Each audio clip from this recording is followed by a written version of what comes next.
Contract Lovers Season 2, Episode 11. अब तक आपने देखा कि अभय और शिवानी अथर्व को उसके घर छोड़कर वापस जा रहे होते हैं तो अभय शिवानी को एक बीच पर लेकर जाता है। वहां बैठे दोनों आइसक्रीम खा रहे होते हैं कि शिवानी को नशा सा होने लगता है। अब आगे। अबे, तुम्हें पता है कितने बड़े कमीने हो तुम। कितने शैतान मरने के बाद तुम पैदा हुए थे? अभय कहता है, सॉरी, गिना नहीं मैंने। पता होता कोई लड़की नशे में मुझसे ये सवाल पूछेगी तो पैदा होते ही गिन लेता मैं। शिवानी कहती है, पापी, अधर्मी, लोगों को परेशान करते हो। मैं तुम्हें श्राप देती हूँ, तुम नर्क में जाओगे। अभय कहता है, ये तो नशे में भी मुझे गालियां ही दे रही है। शिवानी की बातें सुन आइसक्रीम वाला हंसने लगता है तो अभय उसे गुस्से से घूरता है।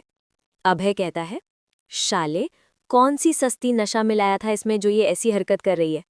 आइसक्रीम वाला कहता है, शाब, कहा था ना मैंने, स्पेशल आइसक्रीम है। जितने लोगों ने आज ये आइसक्रीम खाई है उसमें से सबसे ज्यादा इन्हीं मैडम को चढ़ गई। अभय का ध्यान उस आदमी की ओर देख शिवानी उसकी कार पर चढ़ जाती है और जोर जोर से चिल्लाने लग जाती है। शिवानी कहती है, मुंबई वालों, वो जो अथर्व है ना, अथर्व, उससे मेरा लगन होने वाला था, पर ये बुढ़ी मौसी अभय ने आकर बाजी मार ली। और तो और इसने मुझे बेसुरा भी कहा। अरे मेरा भी दिल है, मुझे भी हर्ट होता है। क्यों किया तुमने ऐसा मेरे साथ बुढ़ी मौसी, बताओ? अब मैं नहीं जीना चाहती हूँ। सुसाइड, सुसाइड, मेरी आत्मा सारी जिंदगी तुम्हें सताएगी, देखना तुम। अरे अरे, ये आपने बहुत बुरा किया साहब, मैडम के साथ। शिवानी कहती है, देखा, मेरा गम ये भैया को भी दिख गया, लेकिन तुम ही नहीं दिखा बुढ़ी मौसी। अब जीकर क्या फायदा, अलविदा दुनिया वालों। शिवानी कार से नीचे कूदती है, लेकिन इससे पहले कि शिवानी नीचे गिरती, अभय उसे पकड़ लेता है और शिवानी उसकी गोद में होती है। अभय कहता है, मेरी प्यारी बेवड़ी शिवानी, अगर तुम्हारा हो गया हो तो घर चलें। शिवानी कहती है, मुझे तुम्हारे साथ कहीं नहीं जाना है, मुझे यहीं रहना है, बीच पर। अभय कहता है, लगता है तुम इस तरह नहीं मानने वाली। अभय शिवानी को गोद में उठाकर कार में बैठाता है और सीट बेल्ट लगा कार स्टार्ट कर देता है। दोनों अभय के घर पहुंच चुके थे और अभय शिवानी को बिल्कुल चुप रहने को कहता है।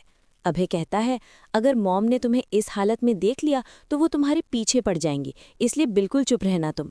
शिवानी अपने होंठ पर उंगली रख हाँ में सर हिलाती है और लड़खड़ाते हुए अंदर आ रही होती है तो टेबल से टकरा जाती है और फ्लावर पॉट नीचे गिर जाता है। इस तरह तो तुम पूरे शहर को ही उठा दोगी, लगता है मुझे ही तुम्हें ऊपर लेकर जाना पड़ेगा। अभय शिवानी को कंधे पर उठा तेजी से सीढ़ियां चढ़ने लगता है कि शिवानी का सर घूमने लगता है। शिवानी कहती है, अभय, अभय, मुझे अच्छा फील नहीं हो रहा। अभय कुछ करता उससे पहले ही शिवानी उल्टी कर देती है और अभय गुस्से में चीख उठता है। अभय कहता है, बस यही बाकी था, तुम्हें सुबह देख लूंगा। बेडरूम में पहुंचकर अभय दरवाज़ा बंद कर लेता है और शिवानी को बेड पर बैठने का इशारा करता है। अभय कहता है, अब 5 मिनट चुपचाप यहीं बैठी रहो। अभय शिवानी को बेड पर बैठा बाथरूम फ्रेश होने चला जाता है, लेकिन 5 मिनट हो जाने पर अभय बाहर नहीं आता तो शिवानी जोर जोर आवाज़ लगाती है उसे और दरवाज़ा पीटती है बाथरूम का। तो दरवाज़ा खुल जाता है और शिवानी अंदर देख चीख पड़ती है, अभय, तुम। अभय बिना कपड़ों के बस टावल में खड़ा घबराई हुई नज़रों से शिवानी को देख रहा होता है।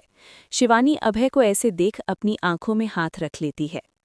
तुम यहाँ क्या कर रही हो? दिखाई नहीं देता मैं नहा रहा था। शिवानी कहती है, बेशरम, बेहया, ऐसे दरवाज़ा खोलकर कौन नहाता है? अभय कहता है, मेरी माँ, मुझे क्या पता था तुम ऐसे अंदर आ जाओगी। मैं जल्दी में था इसलिए दरवाज़ा खुला रह गया हो शायद।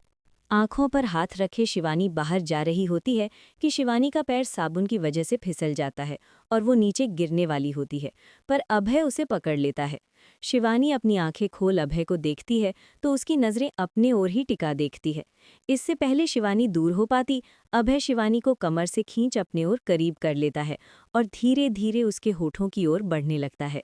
शिवानी अभी भी थोड़े थोड़े नशे की हालत में ही थी। उसे अभय धुंधला सा लग रहा था और अभय में अथर्व का चेहरा नजर आने लगता है। अभय शिवानी को कमर से पकड़ अपने होठों पर अपने होंठ रख देता है। शिवानी अपनी आंखें बंद कर थोड़ी देर के लिए सब भूल जाती है और अपने हाथ अभय के गिले बदन पर रखती है। अभय शिवानी के होठों से होता हुआ उसके गले पर चूमता है तो शिवानी सिसक उठती है। शिवानी अभय के इतने करीबी को महसूस कर पा रही थी। अभय शिवानी को चूमता हुआ गले से होते हुए धीरे धीरे नीचे आ रहा था कि अचानक से शिवानी को होश आता है। और वो झटके से अभय से दूर हो जाती है। शिवानी कहती है, ये मैं क्या? नहीं, ये गलत है। शिवानी अभय को बाथरूम में छोड़ तेजी से बाहर निकल आती है और अभय खड़ा उदास नजरों से शिवानी को देख रहा होता है। रात बीत जाती है और सुबह शिवानी उठकर अपना सर पकड़ लेती है क्योंकि उसे सरदर्द हो रहा था। शिवानी कहती है, ऐसा लग रहा है मेरा सर दीवार से टकरा गया है।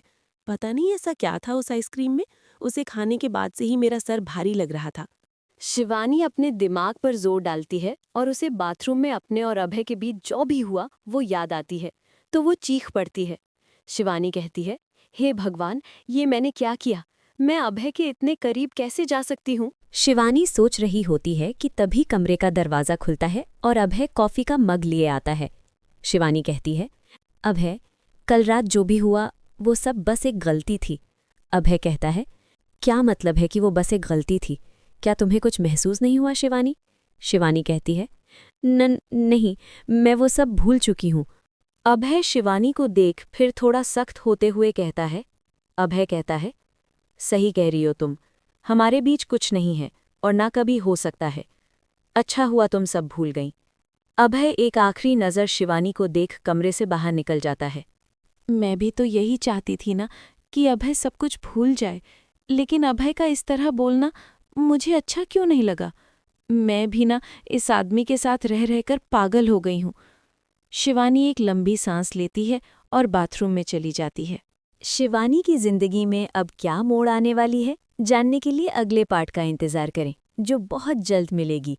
और हाँ फ्रेंड्स, कहानी पढ़कर लाइक, कमेंट और सब्सक्राइब ज़रूर कर लें।